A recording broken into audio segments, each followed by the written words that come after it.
What is going on, everybody? My name is Bucky and welcome to your very first tutorial in iPhone development. Now, I have created a lot of tutorials before in the past for YouTube and my channel, but never before have I been as excited to create a series as I am right now. I'm so excited to get started, so let's go ahead and jump right into it. Now, before you go ahead and just start typing some code, you're going to need a couple things first. The first thing you're going to need is an Intel-based Mac that's running the Leopard operating system or any operating system later than that. And if you have a Mac that you got since probably 2006 or later, you should be fine. So once you have a Mac, you're ready for the next step. The next thing you need to do is sign up to be registered as an actual iPhone developer. And to do that, go ahead and go to developer.apple.com/iPhone and you can go ahead and register here. Now, I already am registered, so I'm going to go ahead and log in, and that's my username. And let me go ahead and enter my password right here. Again, when you register, you're going to have to create a username and password. But the important thing is, once you are a registered user, you now have access to download Xcode and the iPhone SDK. Now, Xcode and the iPhone SDK is pretty much the program where you write iPhone applications. Now, go ahead and click on the link, wherever one you want to download. Of course, I already have it downloaded and therefore I'm not going to click it. And another thing I want to mention, whenever you register to become an iPhone developer, you're going to have a couple options. The first one is the free option. You probably don't want to do this. The second one is a standard, and this costs $100 a year. And the third one, I think, is the enterprise. This costs like $300 a year. What you want to do is you want to pretty much, if you can, choose standard, because what this allows you to do is, of course, download it like all of them, but the standard program also allows you to run your applications on your physical iPod, so you can hold it in your hand and test it out. And the free one doesn't let you transfer any of your programs to your iPod. It only makes a little simulator on your screen that you can test it out. So once we're done downloading Xcode in the iPhone SDK, again, I already have it downloaded. Go ahead and quit Safari. And the last thing I want to tell you guys is you're going to need some knowledge of Objective-C. And what Objective-C is it's the language that allows you to create pretty much the language for the iPhone. Now, if you don't know Objective-C, I just did a whole tutorial series about it. It has like 70 tutorials in it. So go ahead and watch that. And once you're, all watch that, you're good to go. So we went ahead and we downloaded the iPhone SDK and Xcode. Now, in order to get to Xcode, in your Finder, go to Applications. Again, your hard drive, Applications, or let me see if I can find it. I already have it. Yeah, I already have it on my toolbar. So, anyways, you can find it.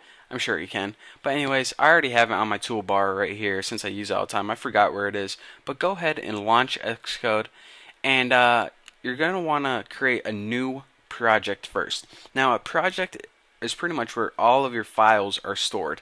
So go ahead and click File, New Project, and you can name your project, well, first go ahead and do this. Under your iPhone operating system, this is where you create all your iPhone programs. The Mac is where you create programs for Mac. And since we're going to be creating iPhone operating system, go ahead and click Application, and you see to the right, once you click it, a bunch of different things pop up. Now, what one do we want to use? For the first couple tutorials, we're just going to be doing a view-based application. And so go ahead and choose this, and now you can name your project. That's where I thought you could do it before, but now you do it, and I'm going to name it like iPhone YouTube. Actually, I want to put a lowercase I, fun, because that looks way cooler. YouTube, just like that. So iPhone YouTube, that's where I'm going to be working. You can name yours anything you want. So here is Xcode. Welcome to your new project. Now, the first thing I guess I must do is show you guys around. You see a toolbar at the top with some common things. We'll be going over that later. You also have the groups and files to your left, and these are pretty much all the files that you're going to be working with. Pretty much anything under your iPhone YouTube, these 5 files, that's where you're going to be working with the most, specifically in classes. Don't mind all the rest of this junk from now on. These give you detailed views of pretty much all the individual files, give you some more details. And if you go ahead and open one, then the code is going to appear in this editor. But again, we won't worry about any of that until we get to it. Just wanted to give you a quick, overview of how Xcode is set up. So the first thing that we're going to want to do is expand this resources folder by clicking on the little triangle. Now you're going to have a lot of different options here that you can click on, but what we want to double click on is whatever you named your file. It's going to have a viewcontroller.xib file. Go ahead and double click this viewcontroller.xib, and this is going to open a program called the Interface Builder. This is an awesome program that you can just pretty much drag and drop stuff on your simulator, and it's really easy to create iPhone applications. The best starting point. So you see a couple windows open. You probably have this iPhone. Pretty much this is the window that stores all your files. This is a view of what a user is looking at your iPhone, what it would see. Pretty much the basic view, the screen.